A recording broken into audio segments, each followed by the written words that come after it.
Good morning, everyone. It's good seeing you. Summer didn't say that I hold an endowed professorship in News and Guts, which is my favorite title ever, and I put it on my business card so that people can see it. I'm the News and Guts endowed professor. So I'm very happy to be the facilitator of this panel today. It's hard to overestimate the challenges that Metro newspapers have faced in the digital age, yet they're still here. They're still producing the majority of news that circulates in their communities, and they're still trying to figure out ways of moving forward. I'm very happy to welcome 4 individuals to this panel who have been on the front lines of this effort. Manny García is the executive editor of the Austin Statesman, and he's held leadership roles, is the former executive editor of the Austin Statesman, and he's held leadership roles at several other Metro newspapers. He recently became the editor-in-chief of the Houston Landing, a digital newspaper, a digital nonprofit newsroom. Manny, you want to come? Yep. Emilio Garcia-Ruiz is the editor-in-chief of the San Francisco Chronicle, and before that he had a long career at the Washington Post, rising to become its digital managing editor. Katrice Hardy is the executive editor of the Dallas Morning News. She's also held many leadership roles across the landscape of Metro journalism. And finally, Nicole MacIntyre is the deputy editor of the Toronto Star. Before that, she held leadership positions at the Globe and Mail and the Hamilton Spectator, among other publications. The format of our panel will be familiar to you. Each of our panelists will have about 10 to 12 minutes to talk about their efforts in their newsrooms. We'll then have an opportunity for them to ask questions of one another, and then we'll finally open it up to questions from the audience. We're going to start with Emilio, who's going to talk about his strategy at the San Francisco Chronicle. Emilio?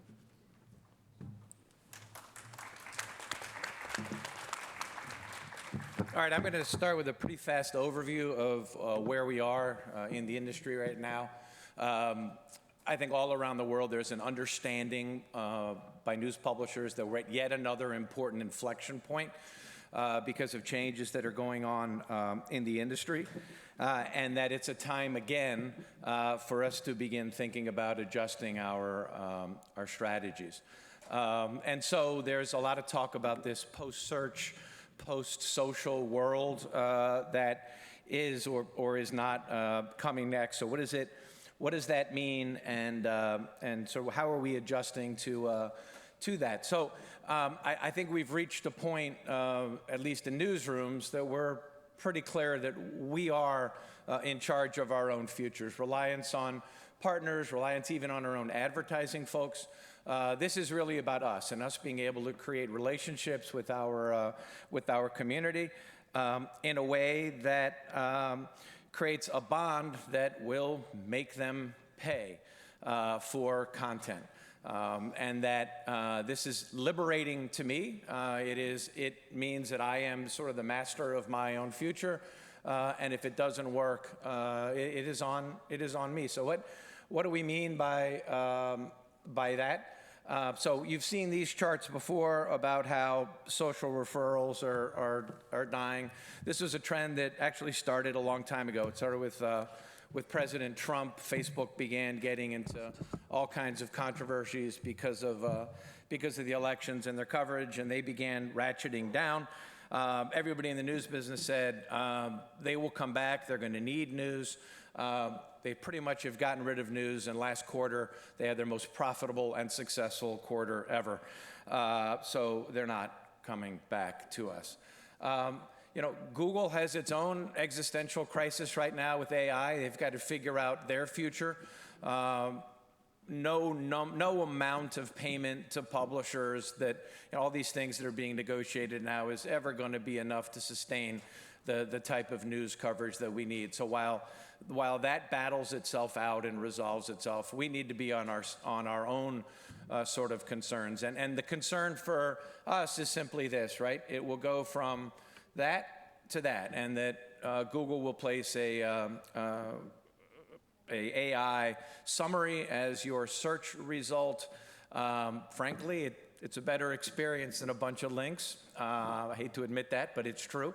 And so they've got their things to figure it out. Of the partners, I stress that Google has been by far the best one the news industry has had. So what does that mean to us right now? There's been a lot of discussion here already at the conference about the nonprofit model, so I won't go into that much. But for us, it's still about paywalls.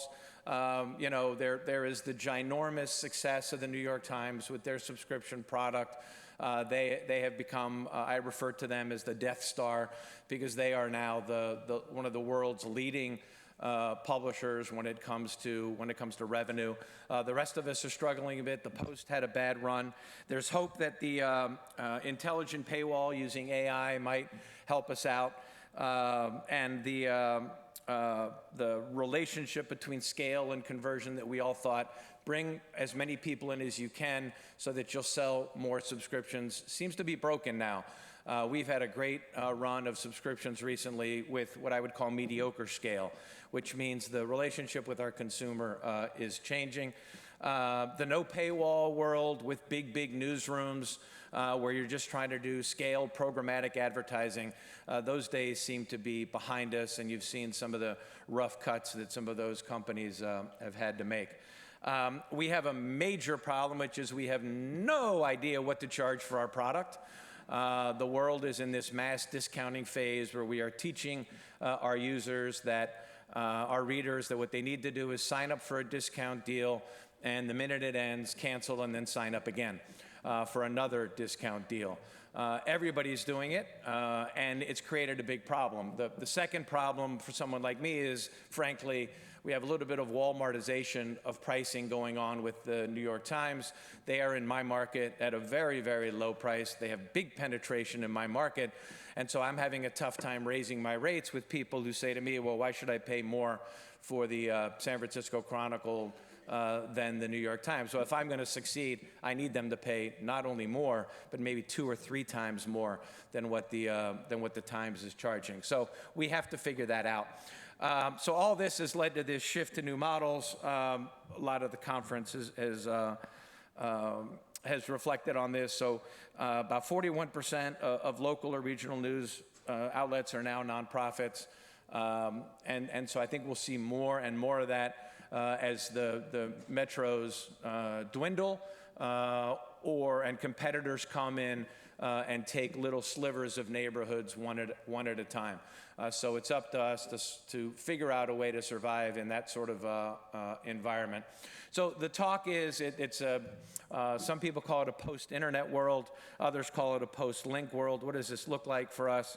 And it's all of these things, right? We need, the big thing is the better relationship with our users. It just cannot be the old days of getting a subscriber, having no contact with that subscriber, and then hoping they renew somewhere down the road. And this has led to a lot of talk, once again, about newsletters. I call this the third newsletter revolution. Those are the old people like me who were around in the early days of the internet. There was a big push into newsletters that failed spectacularly because the newsroom product was horrific and people complained a lot. Then the skim came out in about 2012 or so, very successful. We all jumped back into newsletters. We overdid it and had to trim back.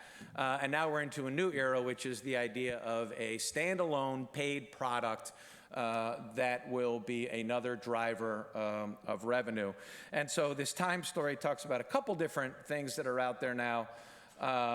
You know, these are new publications that are centered on really sort of niche topics. So Punchbowl, they call themselves a membership-based news community that focuses on the individuals who power the U.S. legislature. The folks at Puck do it a little bit different. They do the intersection of Wall Street, Washington, Silicon Valley, and Hollywood. Now, their model is a little bit, I'm going to build a little bit on what you all heard in the last session about the growth of the influencer. Agree 100% that we need to learn from the influencer. We need to adopt a lot of their strategies, and we need to hire ourselves some influencers. And I think Puck has done that. They've gone out and they've hired people with big followings in social media and brought them in, given them a piece of the company, and then they become the sort of partner in the product. If you have not read, it came out 2 weeks ago, the report done by Jeremy Gilbert and Hatron and a bunch of others at Northwestern called Next Gen News, Understanding Audiences of 2030. It's a great report that talks about a lot of what was discussed in the previous panel about you have an entire generation of people who are used to getting their news from influencers, and that is going to continue. So how do we, as news organizations, adopt to that world? I'm sorry, this clicker is not the best. Do I have to point someplace else? There we go. All right, quickly, what we've done in the Bay Area. We actually are quite successful. We are profitable. We're doing well. We have a two-brand model, SF Gate and the SF Chronicle. I tell my staff that SF Gate is the relative you don't like who comes to dinner, who you fight with all the time. We own them, but we are completely separate. Their job is scale, programmatic advertising. They've got about 50 people in the newsroom. My job is to sell subscriptions and try to build upon our 151,000 digital subscribers now, and we have about 170 in the newsroom. So a couple lessons from there, and now we're going to go into more case study stuff. We do have to win all of the fundamentals of breaking news. So you do have to be fast. You do have to get the scoops. We sent a bunch of people to Maui when the fires happened there because a lot of San Francisco people vacation there, and it was a huge audience boon for us. And we went in, and we knew we weren't going to compete so much on daily breaking news, but we would be able to do pieces that would be important to our folks. So one thing we did is we went in, we identified all the landmarks that are sacred to people in San Francisco, and then we updated. We did the same thing after the fires in wine country. We picked specific wineries. We did a list of what their status was. Were they gone? Were they okay? When were they reopening? And we did a lot of news off of the breaking news that was specifically catered to our readers. I bring this up. How many of you believe that a burrito should have French fries in it? Thank you. Thank you very much. So this is a California burrito. I get to San Francisco. My audience people tell me this is a burrito crazy town. I'm like, what the fuck are you talking about? This is San Francisco. Fine dining. Nobody cares about burritos. They said, sir, you are wrong. Shut up. This is how the audience team treats me. And we did this here, and it was our #1 audience thing for last year. People will pay you to make their lives easier, even when it comes to telling them which burrito to eat. The moment for utility news is back. I know a lot of us have been through various stages of this, but if you pick critical coverage areas and you give people the utility news they need in that area, you make their lives easier, it will work. I'm going to build on something Richard talked about yesterday. He talked about the importance of doing more than just the news. This is a random list of stories by topic from my newsroom. I'm going to try to use the pointer and not break this thing. How do I point? There you go. San Francisco. You see that? That's in the middle. That is City Hall coverage, education coverage, all the meat and potatoes of what a regional newspaper does, regional newsroom does. The stuff that leads for us is all utility content. People love weather coverage, real estate, food and restaurants, travel, things like that. We have to do more than just the standard coverage that regional newsrooms have done forever. And with that, my time is up. I won't let her raise another thing that says I have no time left. Thank you.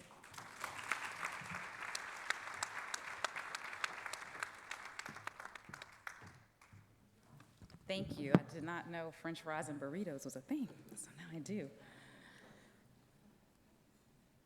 So I'm obviously the editor of the Dallas Morning News. I've been at the paper about 2.5 years. And what was really cool for me about coming to the Dallas Morning News was one main factor, and there are a couple others I can mention too, because there's no shortage of great news in Texas, right? But that is the company's history. So Dallas Morning News is the oldest and the longest and oldest running, continuously running organization in the state of Texas. So we've been around 137 years, and we've never shuttered our doors. So wonderful legacy. And the family that first started the newspaper still owns the news organization. So, and it's a unique model. So we are considered independent. So the owners owns 53%.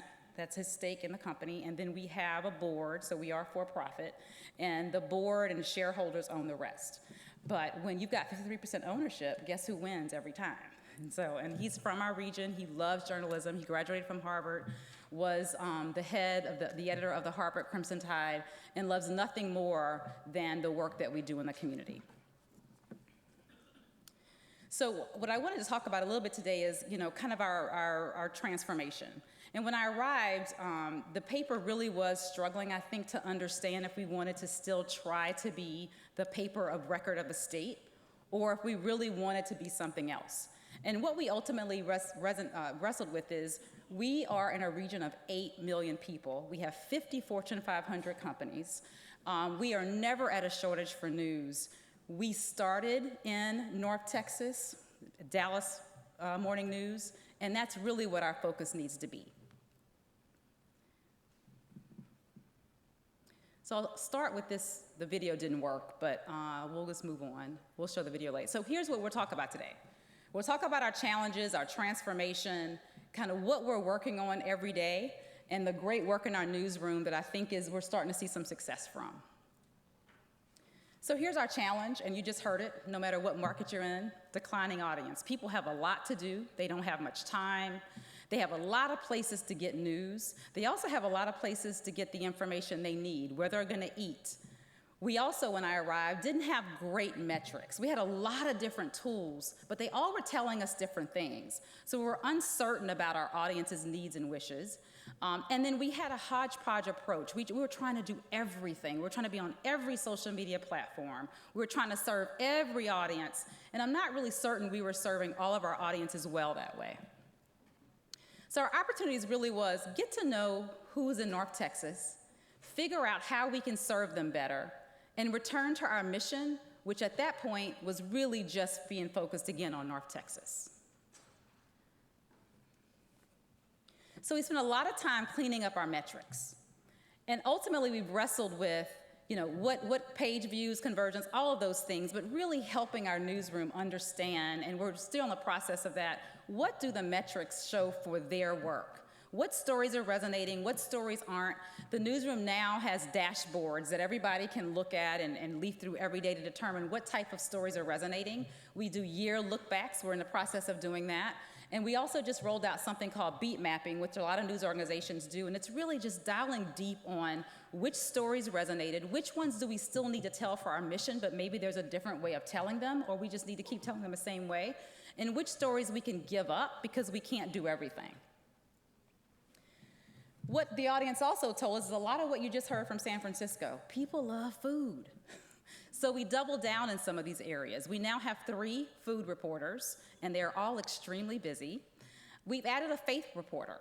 Our audience showed us that every time we covered a topic, a story in this area, those stories really, really did well. And so now we have a full-time faith reporter. We also live in a place where people drive like maniacs, and I'm sure it's the same way in Austin. We needed a transportation reporter. We have so much growth going in, and so we've added that reporter. Of course, we had a World Series.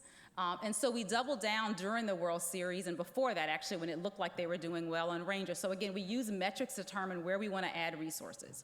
When I arrived, we had 1 real estate reporter. Now we have 2 because we can't write about that enough.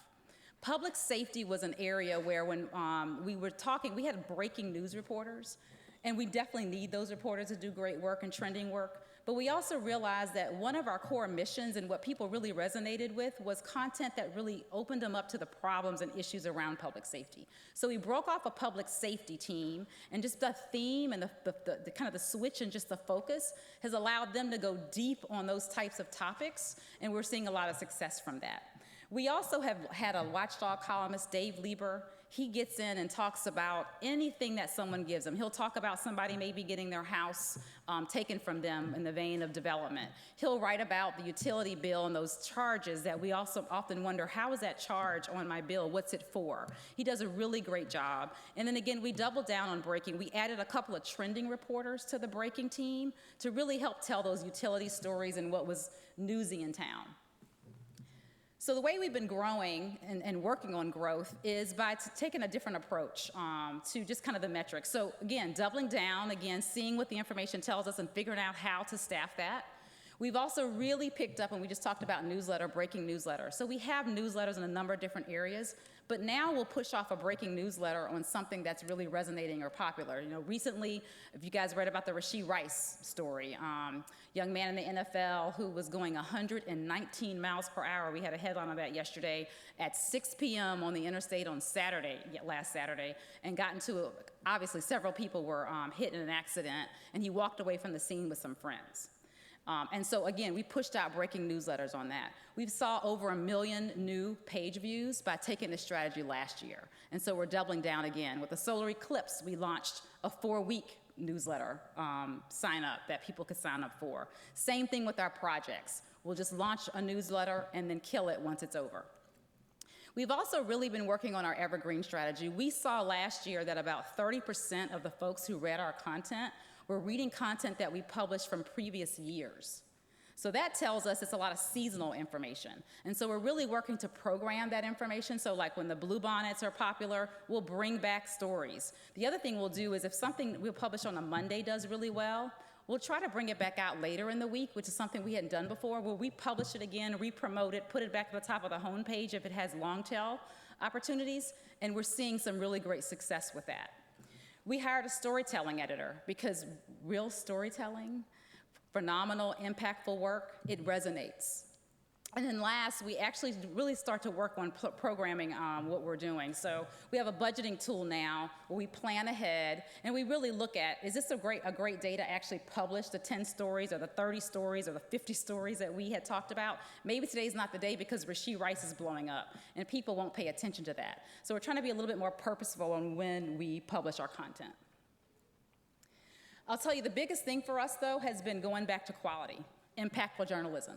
So last year, we published a 30-day series on how fentanyl was impacting North Texas. And it was bold, it was tough. There was the whole newsroom almost participating in this project. And the stories were told in a number of different ways. We literally had first-person pieces from fentanyl users. We had stories about families losing family members. We had pieces where we shadowed the DEA and spent time inside of hospitals. It was a hodgepodge of information as well as utility stories and some investigative work. Impact matters. And so we definitely it was a premium product. We had a lot of conversation around should some of this information be opened up. We ultimately metered it all and premium, put the hard paywall on some of it, and we saw these results. We also worked really hard. Now when we publish a big series, we don't just think about it in terms of just a newsroom product. We think about it as a company product. So we spent a lot of time with our marketing team helping us figure out how to market it. We actually had a forum that was sponsored where we gave out information. We also got some more money from a local county so that we could actually publish all the utility content and put it inside of all the middle schools in our region. And so that work, we also thought about it from a business perspective. How can we maximize what we're doing, but also get the business side involved so that we can help underwrite this important work? That was the event. So the next series we did was called Bleeding Out. And this project really, again, and a lot of this is healthcare, if you kind of think about it, but this project was really about trauma and how so many people are dying from wrecks and other things simply because there's not access to blood immediately on EMS trucks. So many people die quickly because of that. Again, another example of really coordinating around the company. And so these page views were from maybe 6 months ago. I probably should have updated this. From 3 months ago, I probably should have updated this. But we saw a lot of impact from that. Both of these projects have also just been, we've just found out about a number of awards, including IRE for this work. Obviously, we were lucky with the Rangers win. It was a tipsy-turvy season. But there, again, we maximized opportunity. We added more resources to it. We decided to do, and we went back to print here, 3 posters that we sold for $25 each. We had multiple fronts, and it was a 3-story package. We had people on social and Twitter saying, I haven't bought a newspaper, kind of sad, but also great, in years, with the Dallas Morning News just made me buy one, and I bought 3, and I paid more for it than I paid in my entire year. Again, phenomenal work on digging into serious issues, quality work. This package is about a young girl who basically told her school she thought there was going to be a school shooting and ultimately got suspended for it. And food, it always helps. We cover food from a lawsuit perspective. Anything with barbecue in a lawsuit will go gangbusters, trust me on that. We would look into chefs' backgrounds. When they kind of fudge their resumes and say they worked at all these places and didn't, that does well too. And then we go behind the scenes. This waiter at a local steakhouse in town is the most popular waiter in the community. He makes about $300,000 a year, and he has his own reservation system because people want Benny to wait on them. But what was really special is the story behind who Benny is. And then last, when you've got a bunch of monkeys and other animals being taken from the zoo, go there. So we wrote obituaries on some of the animals that were dead. We did behind the scenes look at why the zoo couldn't protect the animals that it was supposed to be protecting. That did really well for us. We swarmed this story from every aspect. I think ultimately what we really found is that our goal is community connection and change. And when we do that with our staff and with our work, that's when we see the most success. But utility is also a part of that. So when we do major projects, we think about what are 5 tips that we can help people with to help navigate this issue or this idea. The clicker woes continue. And that's it. Thank you.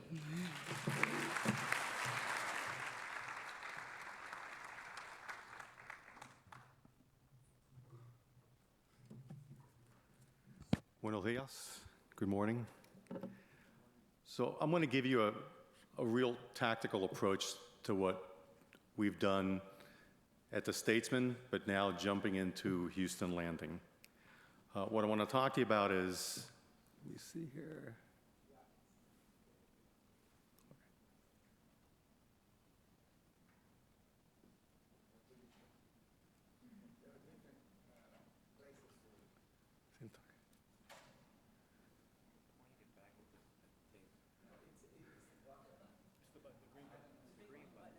Yeah, no, that's the one I'm hitting.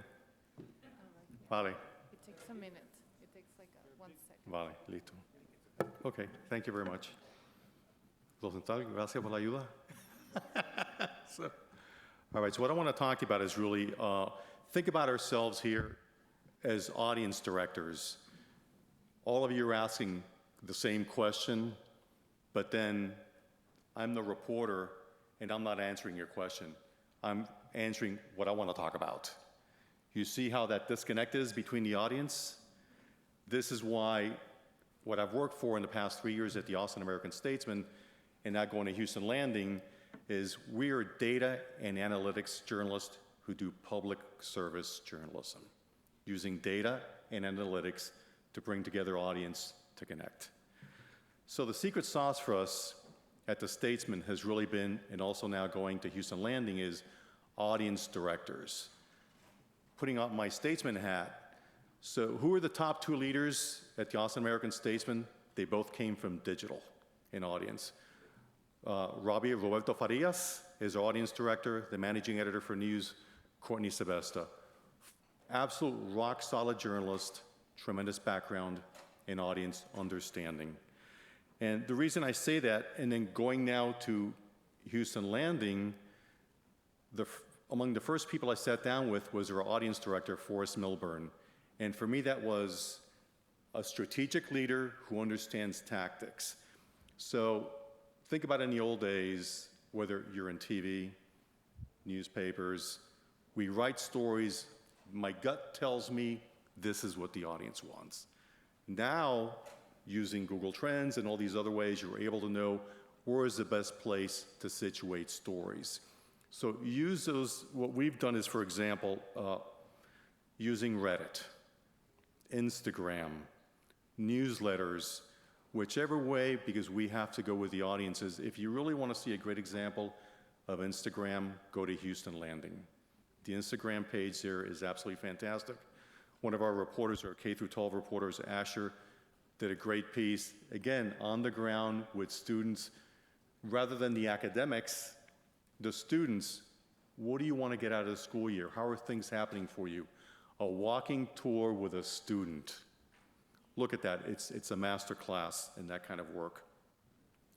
So it's going to where the audience is, the subreddits. The next piece I want to talk about is how analytics can really strengthen coverage. So the headline of my presentation is really how to thrive journalistically. So in Austin, you thrive journalistically because the Statesman's been around for 153 years, very strong brand, but we're also in a great ecosystem of great television news. You have nonprofits, public radio. Now moving to Houston, great history of news coverage. I'm in this great startup with Houston Landing. I'm also in a news town where my wife is the news director of KHOU, so who's right there with me, a Longhorn, by the way.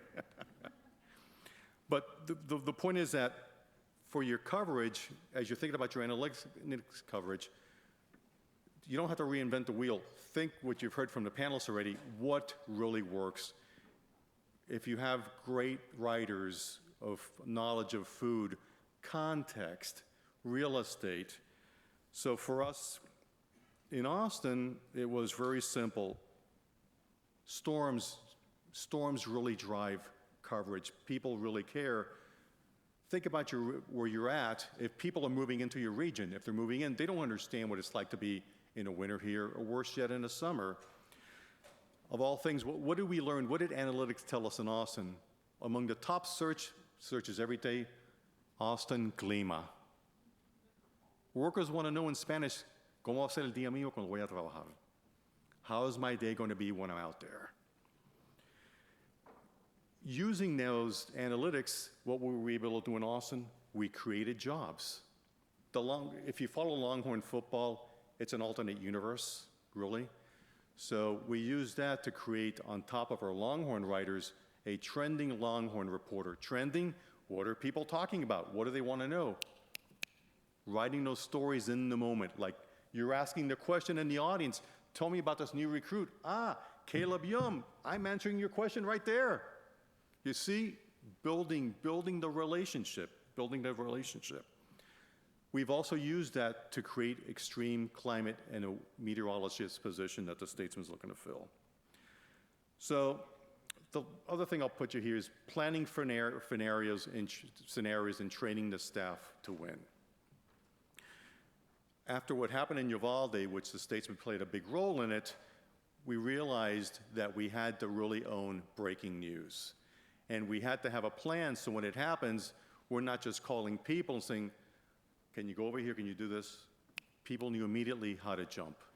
So plan scenarios, plan coverage scenarios. So we created mass casualty coverage events. We know we have great reporters here, and there was, for example, we had a shooting, it's called the Shane James shooting, which was a gentleman who was in the military, killed his parents in San Antonio, drove to Austin, killed 4 other people. But it was a story that moved over 12 hours, constantly changing. We had a dynamic team of journalists updating the story in a moment because the community was paralyzed. Why is that important? If you're able to be there in times of crisis for your community, people will come back to you. Never forget that. Times of crisis, they're going to need you. Same thing with weather. Owning weather. In 2021 here, we had a deadly snowstorm that killed at minimum 21 people. We think the number is actually higher. And the reason I'm sharing that with you is because one thing we've known is that the audience is there. Audience is just craving for information in a very competitive ecosystem, but also in a world that we are today where there's a lot of false narratives and a lot of misinformation going on. So what we're doing is building the brands, as Emilio said, building our brands. At Houston Landing, where I'm starting, where I've been in for 3 days and I start full-time on Monday, community events. Think about this term that I've used for years, out of sight, out of mind. The reason for doing community events and being out there is that you want to be seen in the communities, not just show up when things are going bad. So it's what I call, it's respect your audience. Telling the stories, respect the audience that you're covering. So with that, I'm actually going to I talked about the Shane James. The Colony Ridge story is one of the most important stories that Houston Landing has done since its inception. Think about Latinos, everyone, we all want, I know my family, when they came from Cuba, they wanted the American dream, is to own a house. Folks, go into these homes, low interest, virtually no credit check. When you can't make your payments, here comes the foreclosure, flip the houses again. But it also became very much of a political story. Who are the people who live there? They must be members of cartels. They must be involved in violence, trafficking. By being in the neighborhoods, in the community, you're able to knock down those false narratives. But what Houston Landing has done so well was build trust in the community because you're there. How does that happen? Leaving the office. So truly, I want to leave it with you all about, listen, yes, we struggle locally, everybody's struggling, but the point is that there's success. And a message I want to leave you with here is we're needed now more than ever. So be creative, leave the room here and be creative and support yourselves. And thank you so much. Muchas gracias.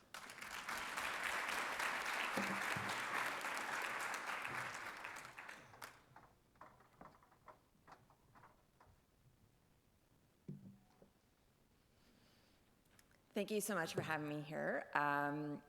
Last night, my mind was kind of spinning, thinking about all the presentations yesterday, and so many things we covered, I debated making my presentation about today, because I could talk at length about what happened when Meta pulled out of news in Canada. For our organization, it didn't have a huge impact. I could also talk about government subsidies, which have now flowed in Canada, and the very big impact that that has had in our organization. Or I could talk about when I can't sleep at night and I think about the future of the paper, I'm not sure if I should be more worried about Google or the New York Times. But instead I decided I'm going to tell you about a story that the Star did that I think really represents the power and the importance of local journalism and also the challenge we face. I'm going to start by showing you a photo that I keep on my desktop, and I really would like to frame for my office, but I'm not sure that it's appropriate. Maybe my home office. This is Mayor John Tory reading about his resignation and leaving office on the front page of the Toronto Star, and his resignation came because of a story that the Toronto Star published. We had an exclusive story that revealed that the mayor, who was 68 at the time, had had an inappropriate relationship with a junior staffer in his office. There was about 40 years age difference between the two of them.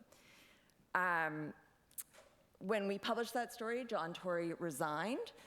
To give you a sense of just how explosive that story was, I want to explain to you a little bit about how John Tory came to office and tell you about who John Tory followed in office, which is another Toronto mayor that you may have heard of. This is John Tory resigning, but he came after Rob Ford. Some good politics in Toronto, I have to say.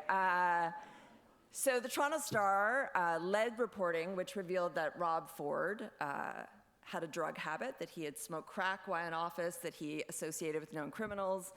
You guys probably know Rob Ford because he appeared on American talk shows. It was an international story. When it came to be the election time, Rob Ford was diagnosed with cancer. His brother, Doug Ford, stepped forward to run in his place. And John Tory stepped forward to say, you should vote for me because I will bring dignity back to City Hall. I will be the no-scandal mayor. And voters went for that. He won. He won again. And he won again. John Tory was on track to be the longest-serving mayor in Toronto's history. And he'd done it by being very boring. After the Rob Ford years, in which there was international media at Toronto City Hall, we went into a period in which there were no scandals, and the City Hall Press Gallery had named Tory No Story Tory.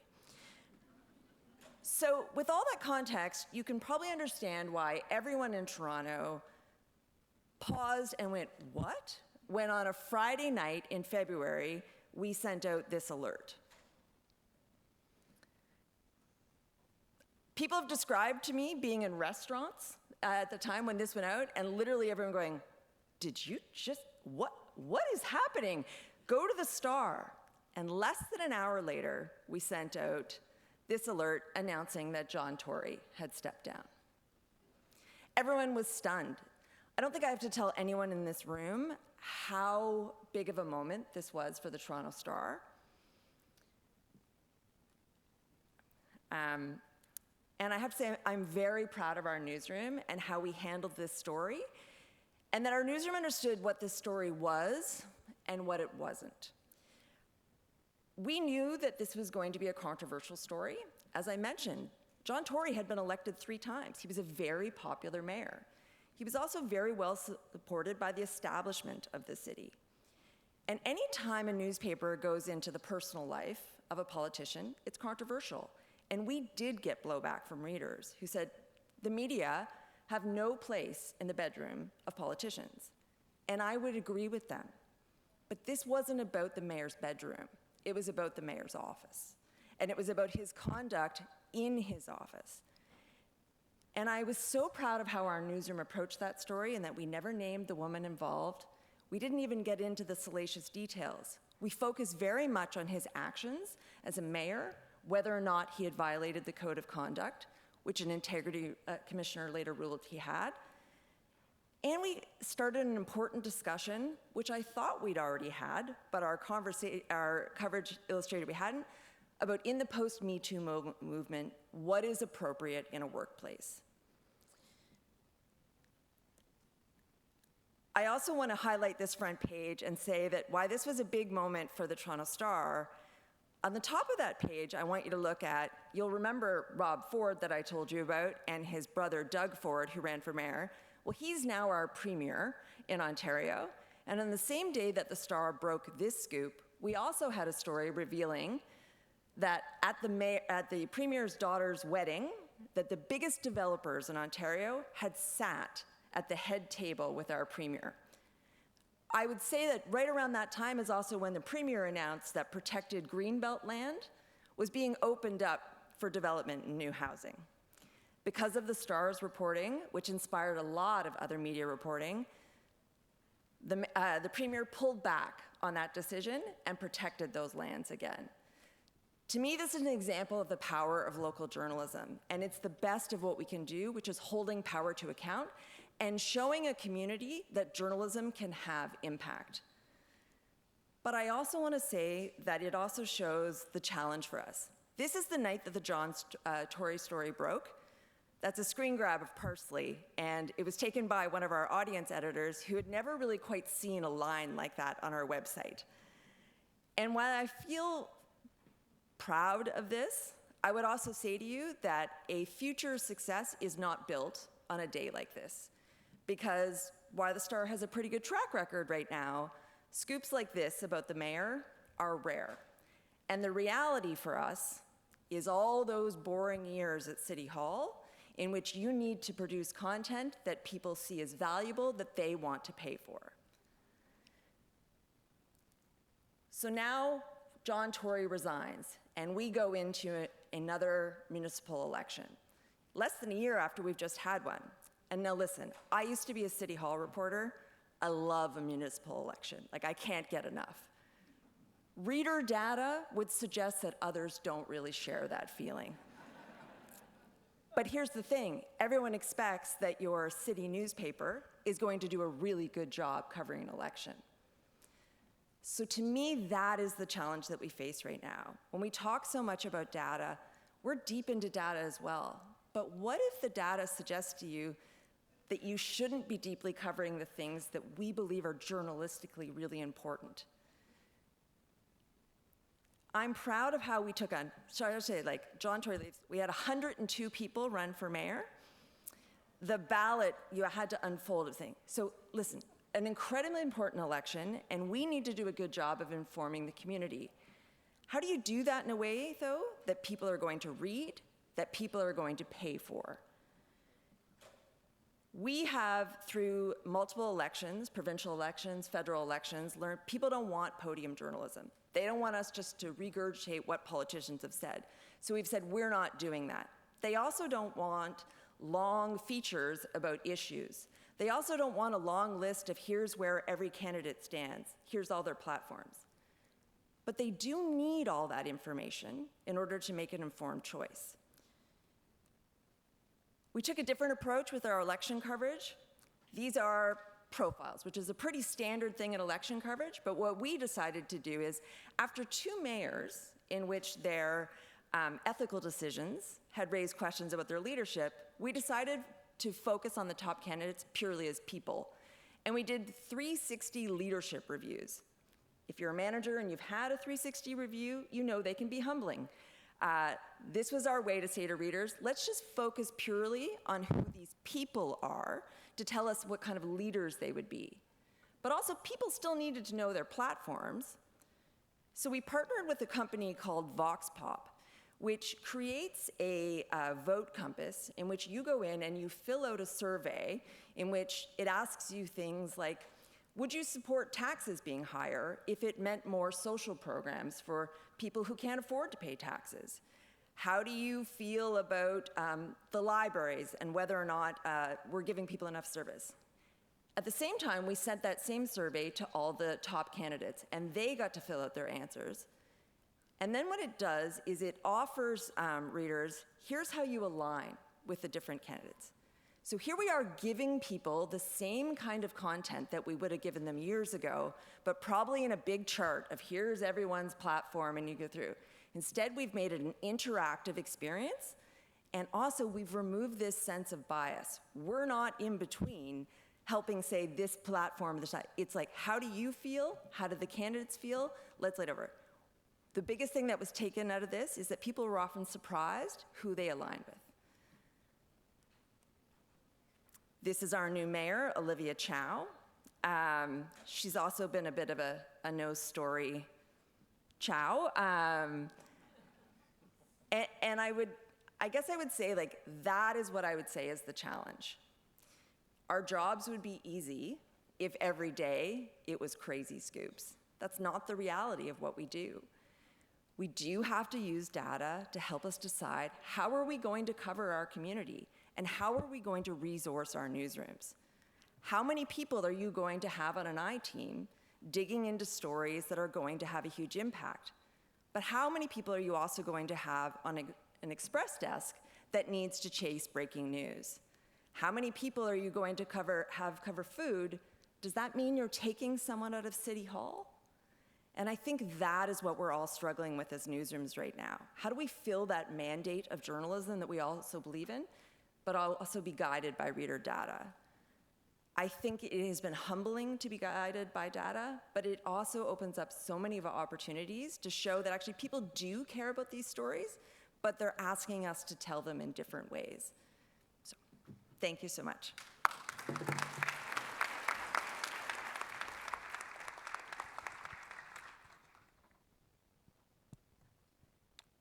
That was all very interesting. Can you hear me? Okay, good. That was all very interesting. We do have some time for questions. I've been given an iPad with questions from the audience. I thought I'd just go off that list. The first question actually relates to what Nicole was just saying, and it has to do with news avoidance. We know that there are some people in the audience who actively avoid news and actively avoid news about certain subjects. You're collecting so much data now on what kinds of news your audiences are attracted to. What happens when you learn that the audiences simply don't want or trying to avoid certain kinds of topics that perhaps people in your newsroom think are important? How do you manage that tension? I am happy to speak to that. It's always, we have an advice columnist, and she's consistently the top thing read on our website every day, which shows to me people do want that kind of content. I think what we have tried to say to our newsroom is we're not saying that people don't care about these issues. We're saying we have to be different in how we tell these stories. And you know, when we used to publish stories in print, we just trusted that we were doing our job and people read it and had an impact. Now, actually, when you can see analytics, you know, you can say to a reporter, I know you believe this story is worth 10,000 words. Our data shows us that people are there for about 300 words. So how are we going to tell this story in a different way? And if we believe that a topic is important, then we have to tell it in a way that it has impact. A story can only have impact if people read it. So how are we going to tell the story in a different way? Others want to speak to that question? I have a different kind of question. I wonder if in your data you're learning that your news products are reaching certain segments of the community but not other segments of the community. That, for instance, wealthier people may be reading the news much more than other kinds of people from your news organization. Are you seeing that kind of data, or are you still reaching a broad mass audience? I think it's really hard to get that data. It's hard to be able to get. We know, for instance, that my predecessor in San Francisco, Audrey Cooper, the one gave me a lot of advice, but one of the things she said was, you need an AAPI reporter who speaks Cantonese and Mandarin because that community is growing so big. It's very hard to find. It took us a long time. But we have someone in that community now trying to establish a relationship that's been broken. Another problem all of us have, I think, is that if you go back in our archives and look how immigrant communities were covered, there's some pretty horrific stuff. We have dug ourselves a really big hole with a lot of really important communities in our area. So it's really important to establish those relationships without the concern so much about audience goals. And we're trying to do something different with those reporters. And so I have to accept that it's going to take a while. Yeah, and I think, it is, like, I'll agree, it's very hard to dig in that deep, but what you ultimately know is how much more diversity is coming into our communities, or is dominant in our communities, especially in our region. And so you just have to take different approaches. I can tell you, for example, with the solar eclipse content, we found that the stories we translated into Spanish, there were like 6 of them, were in the top 12 stories that we produced about the solar eclipse. But it's the same thing. We've had conversations about which stories should we actually translate from Spanish to English. And so, having more utility buttons on our content so that we're doing it in both. But that's just the surface. We have a group of reporters and an editor who are really focused on the Asian American community now, and they've been doing tabling there. So we're just trying to take a lot of different approaches to trying to reach those communities. David, I was going to just address the news avoidance thing. I think it's the way you present stories. In Houston Landing, we've got a big election package that we're going to work on. It's clear that it should be told visually. So we're explaining the issues in a visual way rather than the traditional big written stories. And on the point of audiences, it's what I call, many of us in newsrooms today, we're addressing what I call the sins of the past. The way we failed to cover newsroom. This goes way back. This goes 10 years ago, plus when I was the editor of Nuevo Herald, making up for mistakes in South Florida. But you do it. I mean, you have to invest, and this is whether it's in Houston Landing, going out into the community, spending time there. It's building respect and trust because you're visible, you're seeing yourself. Same thing in Austin. A healthy share of the leadership team at the Statesman, they're fully about, they can write and speak Spanish. So there's something to be said about that, having that kind of firepower and expertise. We have time for one more question. Many of you reference newsletters as part of the successful part of your business strategy, and they're asking why newsletters? Why are newsletters successful? What do you think has gone into their success? I do think that one-on-one relationship between that go back to that what we talked about, an influencer, right? I think people who subscribe to your newsletter have an affinity for your brand. They're inviting you into your box, right? And so that already establishes a relationship for you. You have to guard that relationship very carefully, though. You can't a lot of places over-send newsletters. But at certain specific key moments, a newsletter an alert is very similar, right? At the right moment, an alert can do a great job of serving your readers the information they need at a given moment. Talked a lot about utility coverage, right? News you can use. A newsletter is exactly that. It's news that I've asked for because I think you can make my life easier. And I will say, I couldn't say enough about overusing it. So we used to have like 45 newsletters about 3 years ago. It was insanity. And so again, going back to the metrics, what do the metrics tell you about which newsletters are resonating and which aren't? And then when you have a pop-up newsletter, it makes sense because you don't have to manage a lot of them that don't work. And so we've cut that down significantly and then really tried to improve the newsletters that we know reaches our audience. find them to be there's an intimacy, there's a relationship to them, there's a trust, there's a conversational nature to the newsletters of those who ask for it, and you're presenting it in a much more tighter fashion that respects the reader's time. And I would just say habit is the other thing, is that it builds that habit of every day you're getting that connection with us. It used to be that we had a habit of reading the newspaper every day, or we know now that often people don't even go to our home pages to browse that way. So it's a different way of making that daily habit. Oh, that's really interesting. Thank you so much. So we're at time. It's now 12:15. Thank you so much, panelists, for coming today and telling us about your work. Let's give a round of applause.